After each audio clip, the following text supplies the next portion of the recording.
Signori, buonasera, grazie per essere venuti.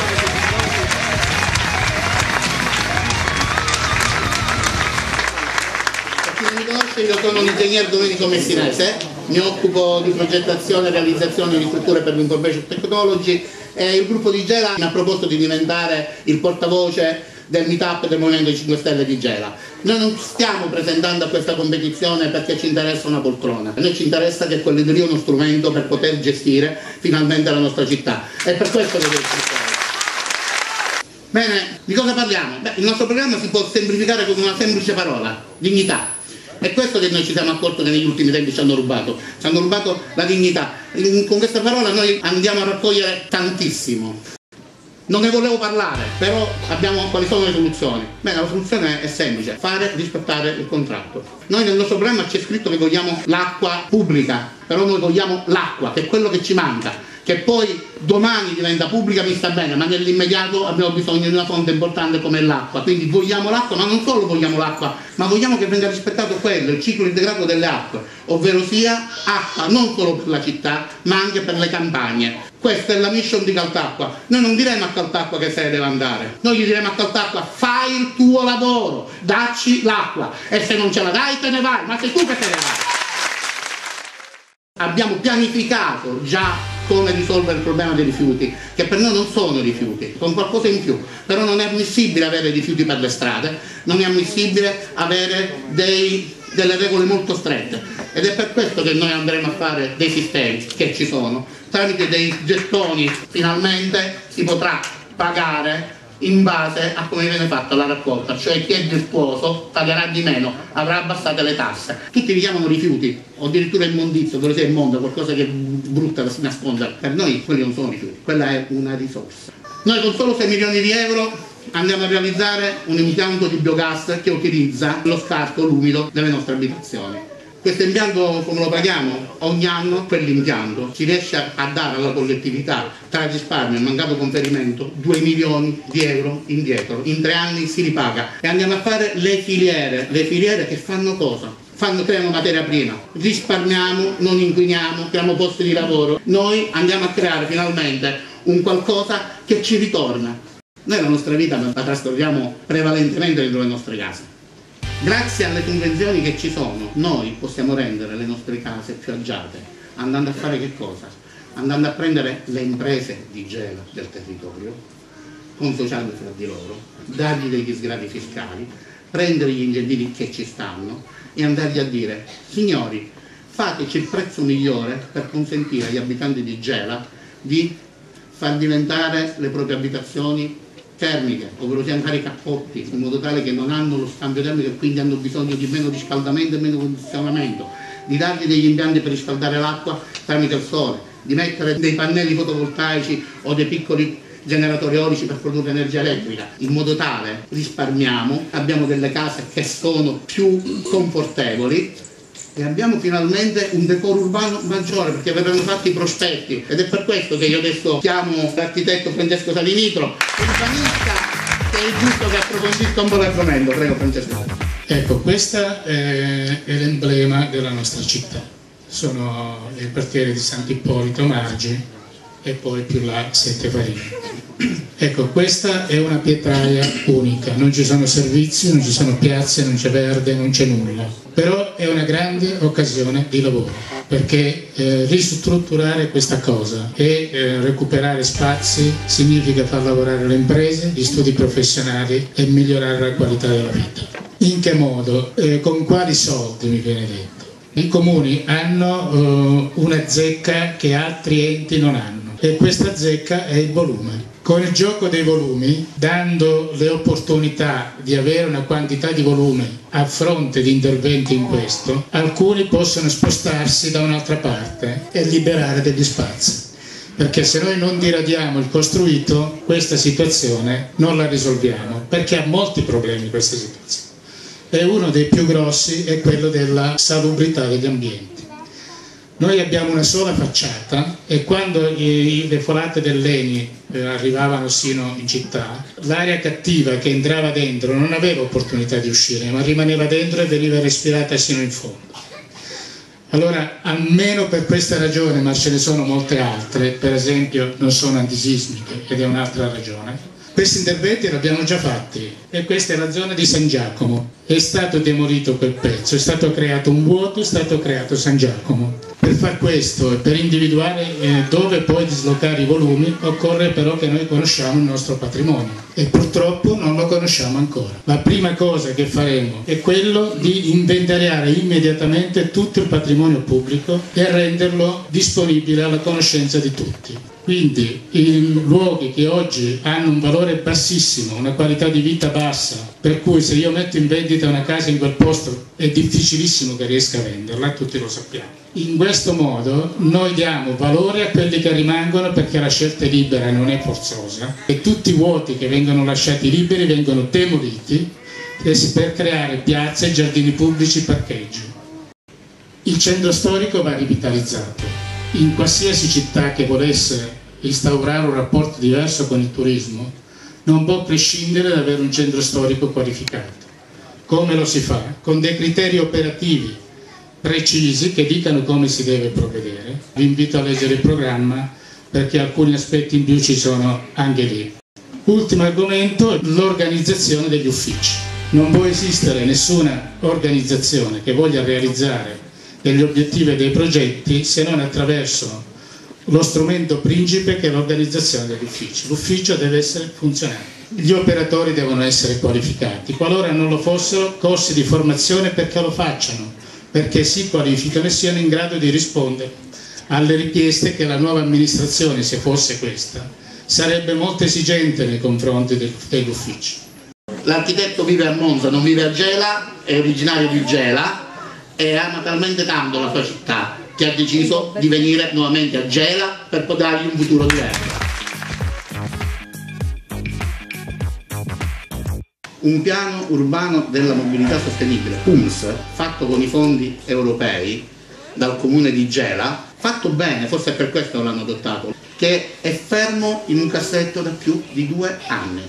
Prenderemo quel piano urbano della mobilità sostenibile, lo andremo ad adottare immediatamente, in modo tale che con questo strumento finalmente potremo dare una viabilità decente, migliore, funzionale alla nostra città, ma soprattutto ricevere quei fondi europei che ci permettono di fare questi investimenti, che è la cosa più importante. Anche l'illuminazione pubblica, ora come ora l'illuminazione pubblica incide circa 2 milioni di euro l'anno.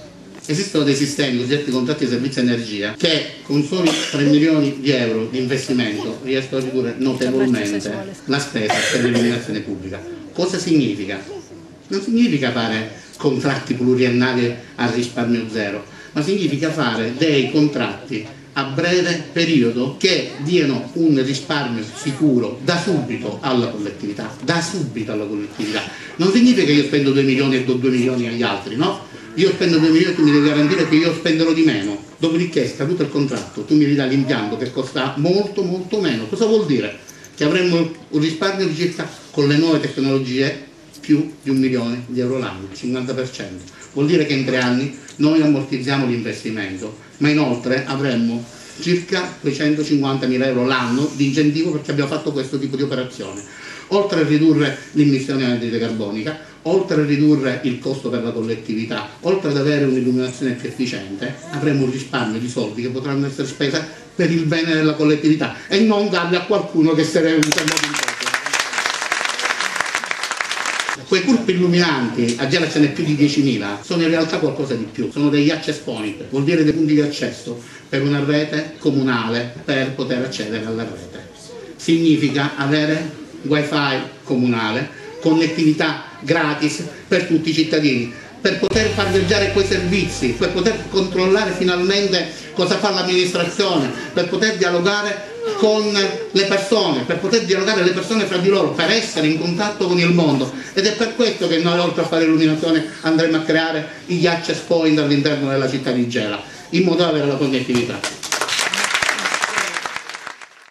Smart City significa miglioramento dei servizi, ottimizzazione dei costi e finalmente utilizzare la tecnologia non per speculare ma a servizio del cittadino. E la Comunità Europea ha dato a disposizione diversi fondi per poterlo realizzare e noi lo faremo perché lo vogliamo fare. Però La nostra città non vive in modo autonomo, singolo, noi viviamo nel mondo e per fare questo cosa facciamo? Abbiamo bisogno, oltre ad avere la connessione che ci mette in contatto col mondo, bisogna avere degli accessi per poter essere collegati col mondo. Noi siamo una città di mare con un porto praticamente inesistente. Noi abbiamo presentato un progetto di massima con un intervento minimo, con soli 15 milioni di euro. Questi soldi ci stanno, questi soldi, 15 milioni di euro, stanno a disposizione della Comune dal 2000. Li ha messi l'ENI per una compensazione e sono stati destinati per che cosa? Questo è il porto previsto a Gela. Questo porto, che nel 2000 costava 130 miliardi, 67 milioni di euro, ottimizzandolo oggi sono 150 milioni di euro. Mancano i collegamenti ed è devastante per tutta la costa, perché si va a formare quello. Quella zona di sabbia obbligherà a spendere $500.000 di euro l'anno per poter consentire di dragare il porto all'esterno. Soldi, non dare servizi, spendere soldi.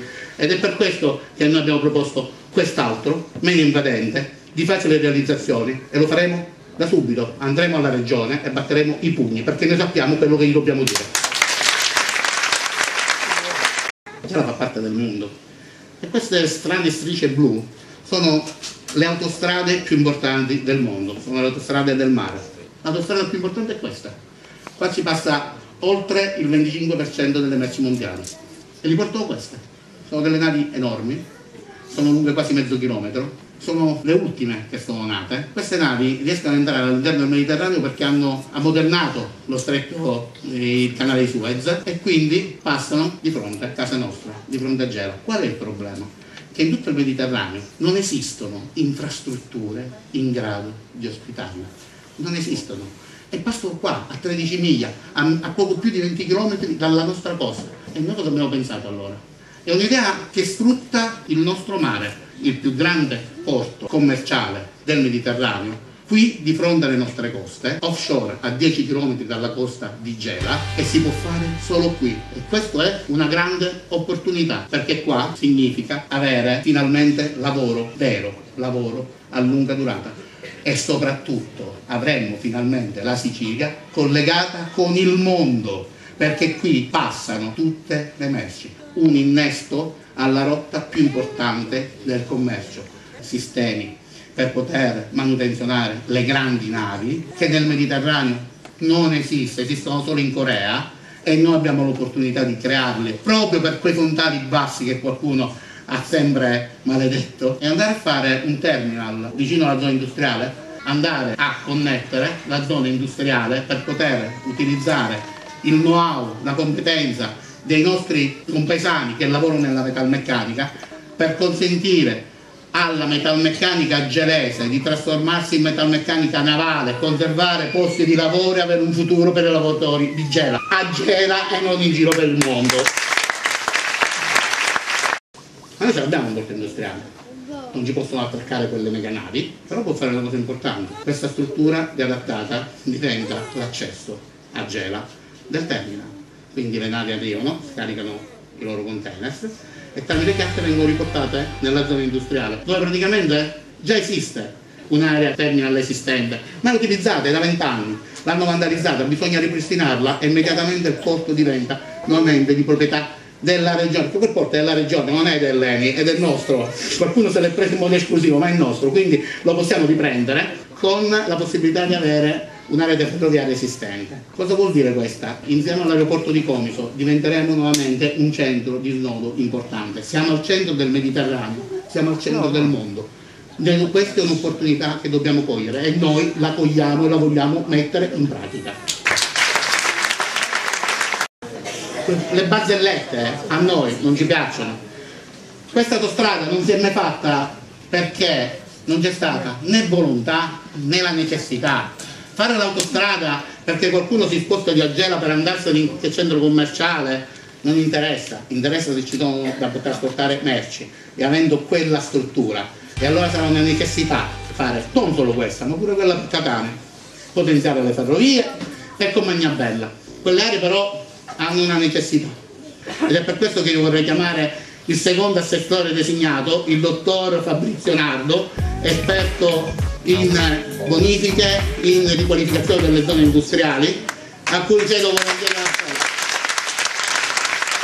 Quello su cui lavoreremo si sforzerà di rendere fruibile il territorio che è stato compromesso da 50 anni di industrializzazione. La storia delle bonifiche inizia nel 90, in cui l'area di Gela viene dichiarata area ad elevato rischio ambientale. Successivamente nel 95 viene preparato il piano di risanamento ambientale che prevede 47 interventi, 14 privati, 33 statali. Di questi soltanto una minima parte è stata realizzata e tra l'altro questi interventi sono di dubbia efficacia. Nel 2000, preso atto che la catena di comando che doveva implementare il piano di risanamento ambientale non funziona, il governo nomina un commissario straordinario nella figura del prefetto di Caltanissetta.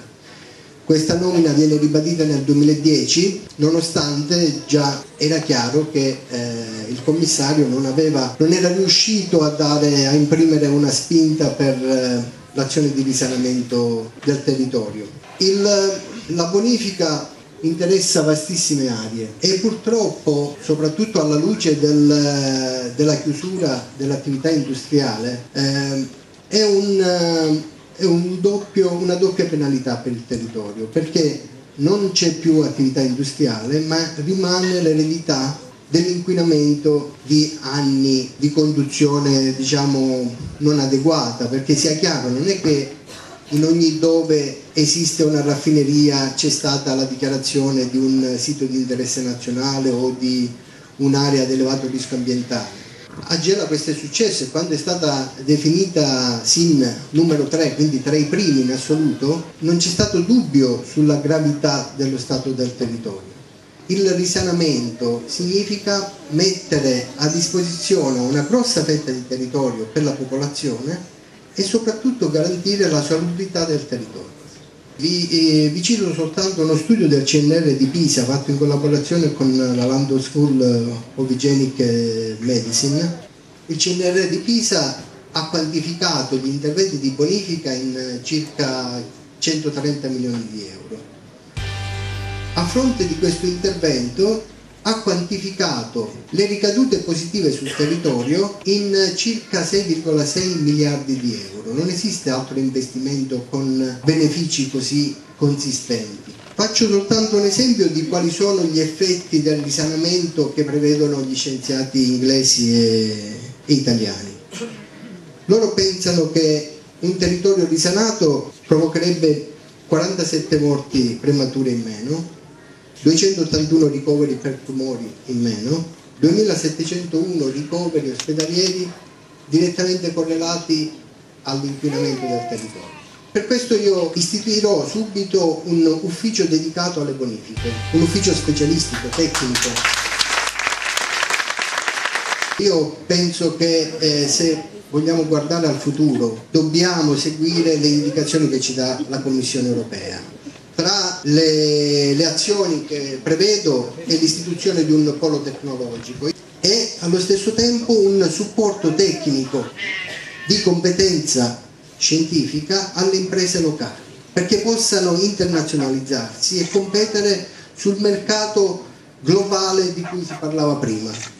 Io ringrazio Fabrizio Nardo, assessore designato, perché anche lui è un gelese, ha un'importanza notevole nel suo campo a livello non nazionale ma direi mondiale, e vive in Toscana, eppure lui ha deciso di ritornare per poter migliorare.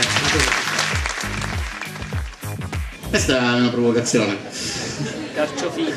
Il vero motore economico di Gela, forse non tutti lo sanno, ma è l'agricoltura. Finalmente presentarsi ai mercati con una forza notevole, perché i nostri prodotti che vengono dati dalla terra di Gela vengono svenduti e non vengono commercializzati in modo corretto, quindi faremo in modo di poterli far affacciare con dei marchi, con un marchio locale direttamente alla grande distribuzione, e questo è possibile grazie sempre, vi ricordate quando vi ho detto quello che per gli altri è un ostacolo, per noi è un'opportunità? I SIC ZPS, che per molti vedono che è un ostacolo, è un'opportunità perché ci consentono di poter andare a dare dei prodotti che hanno una denominazione di origine controllata di avere dei canali di distribuzione rapidi ed economici e quindi finalmente di poterli vendere in modo corretto, perché è importante produrli, ma è importante venderli, perché sennò è chiaro che noi andremo a fare un ufficio che si occuperà dell'agricoltura, darà supporto all'agricoltura, finalmente diventerà l'agricoltura non come qualcuno mi ha detto, ah volete che diamo all'agricoltura a zappare, non è così, nell'agricoltura ci vogliono figure professionali importanti, ci vogliono addetti alla vendita, traduttori, ci vogliono coloro che vanno a pianificare finalmente le produzioni, ci sono quelli che vanno a fare ricerche di mercato, ci sono quelli che devono stabilire quali sono i prodotti, perché noi deve essere un reddito sicuro.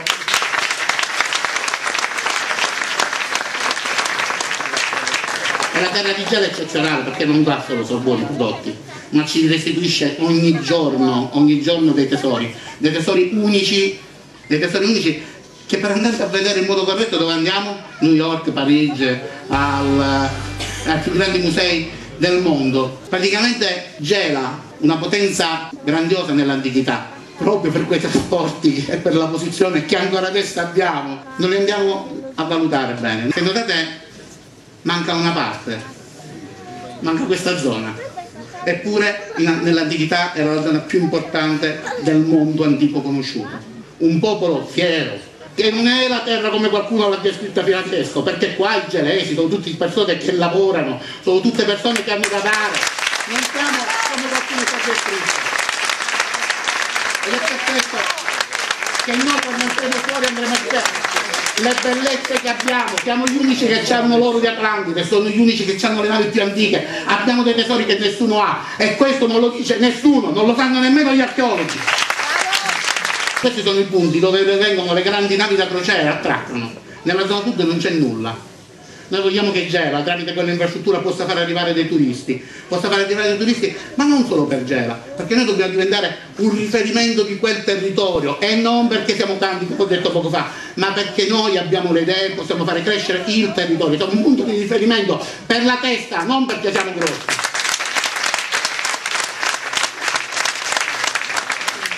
È per questo che nella struttura così strana che qualcuno forse non ha mai pensato dobbiamo fare un angolino dove poter ospitare le navi da crociera e le grandi navi per il turismo. E dove andranno? E come si raccorda? Dice, sono 10 km, semplice. Abbiamo sistemato il porto, arrivano qua ed è là che poi dobbiamo intervenire. Dobbiamo intervenire dove? Dobbiamo intervenire sul lungomare, ma in modo corretto, un intervento strutturato che possa dare non soltanto una bella strada, ma servizi, un collegamento con che cosa? Con il centro storico, perché il centro storico è salotto di Gela e noi sul centro storico puntiamo parecchio, perché lo vogliamo fare diventare un qualcosa di più, lo vogliamo fare diventare non solo un salotto, ma un centro commerciale naturale vero, e questo ci consentirà di creare delle attività, albergo diffuso, fare piano bar, perché le persone devono venire a Gela perché dicono andiamo a Gela, c'è il mare, andiamo a sentire della buona musica, andiamo a Gela, come per adesso invece i gelesi andiamo al centro commerciale di Catania, no, sono loro che devono venire qua da noi, che è meglio. Ma non abbiamo soltanto i resti dell'antica Grecia, ne abbiamo normanni, abbiamo del 500, dell'800, abbiamo lo sbarco che l'hanno fatto a Gela e lo sorteggiano in Normandia, che non è giusto, quindi avere un museo dello sbarco, una catena museale. Questa catena museale però dovrà inglobare pure i musei regionali. Noi andremo a fare subito un tavolo dove diciamo alla regione, bene, in partenariato li gestiamo noi, perché per noi sono una risorsa, non sono un costo. Per noi sono un'opportunità di crescita. Noi andremo a fare che cosa? Le guide turistiche cittadine, utilizzando la tecnologia faremo l'accesso in tutti i siti 24 ore su 24, finalmente sarà una zona degna di essere visitata. Io vorrei chiamare il terzo dei 3 assessori designati, un esperto in energie rinnovabili e in finanziamenti internazionali. Siamo l'ingegner Simone Siciliano. Sono rimasto l'ultimo, quindi vedrò di distruggervi definitivamente, così andrete a casa convinti di quello che dovete fare. Allora, vi abbiamo parlato delle soluzioni, abbiamo capito dove ci troviamo oggi e come poter risolvere i grossi problemi immediati della città, ma ci rimangono due cose da fare fondamentali. La prima è alzare la terra da testa e guardare oltre i nostri limiti fisici e mentali. La seconda è quella di individuare attraverso le competenze tecniche partecipate la modalità di gestione aziendale per risolvere i problemi di gestione ordinaria e di programmazione strategica. Per alzare lo sguardo occorre guardare quanti abitanti fa Gela oggi. Lì la data è del 2011, ma diciamo cambia poco, ad oggi siamo circa 77.000 abitanti, di cui il 18% di età compresa tra 0 e 14 anni, cioè quello che noi riteniamo la risorsa fondamentale per lo sviluppo di Gela. Ma se guardiamo attentamente, intorno al 1950, anno in cui iniziano le opere per la realizzazione della raffineria, è l'anno in cui si comincia ad avere l'impulso di crescita demografica. Allora sarebbe lecito chiedersi, in un momento in cui si è concretizzata la chiusura delle attività petrolchimiche di Gela, che nel bene e nel male hanno rappresentato le sorti della città rendendola punto di riferimento per i territori limitrofi, è lecito chiedersi dove stiamo andando. Se siamo ancora da considerare una città metropolitana del sud della Sicilia in quell'ipotetico consorzio in cui le città dovrebbero afferire a Gela solo perché siamo più popolosi. È lecito chiedersi se semplicemente perché applichiamo la fatturazione elettronica possiamo definirci smart city, dove via Venezia, un budello veicolare nauseabondo, viene anche definito centro commerciale naturale. Alzando lo sguardo ci rendiamo conto che il trasporto di merci interno all'Europa presenta un deficit enorme, quindi affacciarci ai mercati internazionali più remoti non è un'opzione, diventa una necessità strategica per sopravvivere. Dal 2007 ad oggi l'Italia ha potenziato tutti i canali che aveva a disposizione per incrementare il PIL dovuto dal trasporto di merci estere. Ad oggi quasi stabilmente siamo sui 390 miliardi di euro l'anno. Si contribuisce al PIL per circa 1 milione di euro al minuto. Mentre noi stiamo parlando, milioni di euro di merci partono dai porti italiani per raggiungere tutti i porti del mondo. La necessità di trasportare le merci nel mondo non è un'opzione, ma è una strategia.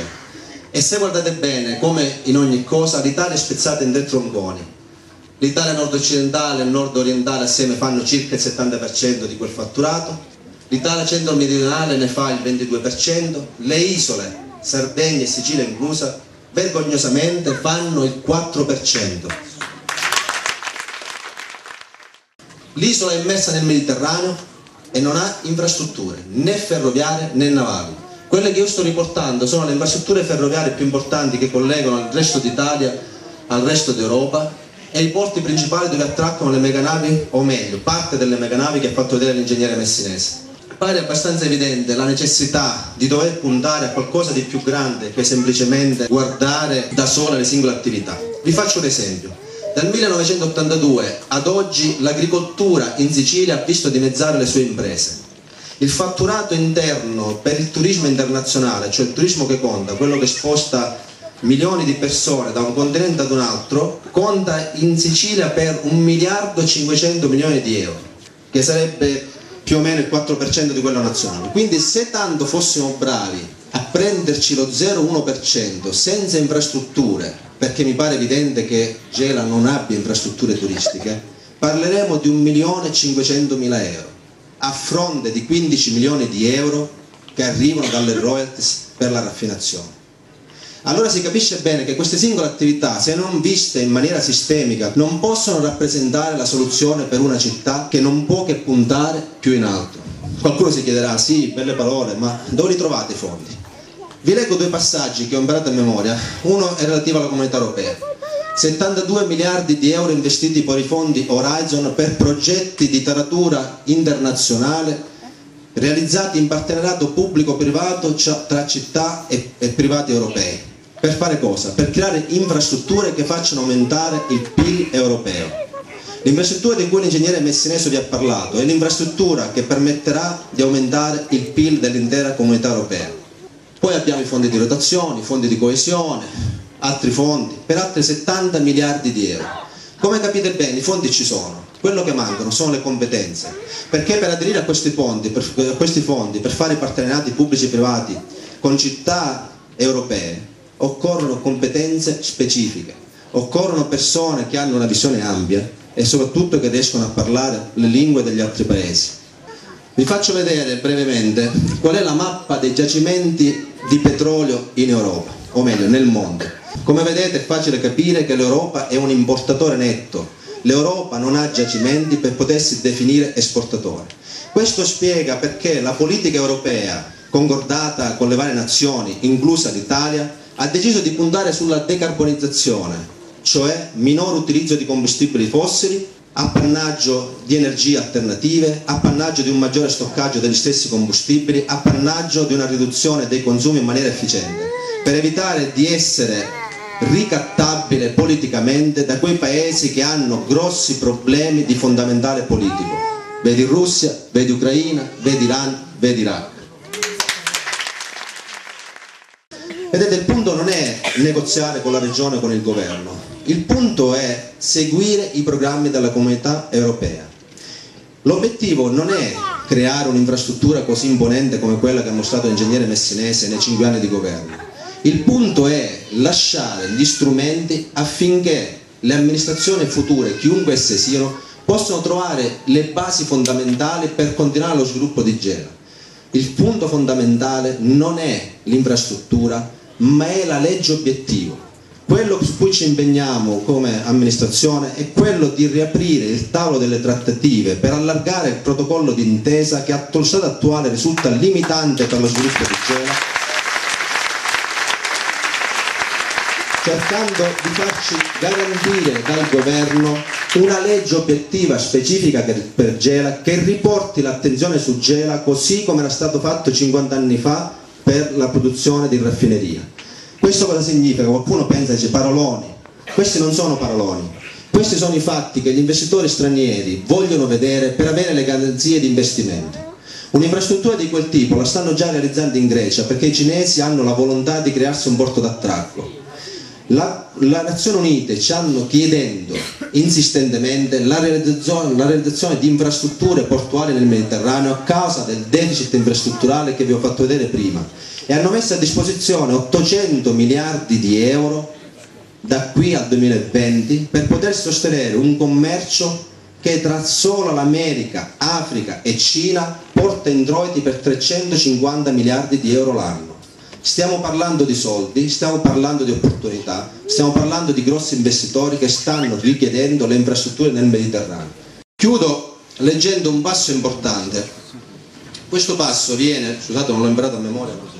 Questo passo viene dal programma di sviluppo emesso dal MISE, il Ministero dello Sviluppo Economico, del 2011 e riaggiornato nel 2014. Ad oggi le prospettive dei biocarburanti sono incerte poiché l'attuale tecnologia prevalente, definita di prima generazione, presenta diverse problematiche in termini di impatto ambientale e sociale. L'Italia intende quindi contribuire alla ricerca in questo campo, monitorando con attenzione l'evoluzione di questa opportunità. Si parla di ricerca e non di produzione, si parla di decine di posti di lavoro e non di migliaia di posti di lavoro. Ben venga un centro di ricerca, ben venga un centro di eccellenza per studiare biocarburanti, ma non è questa la soluzione per la città di Gela. Questa è la solita soluzione improvvisata, sintomo della mancanza di programmazione.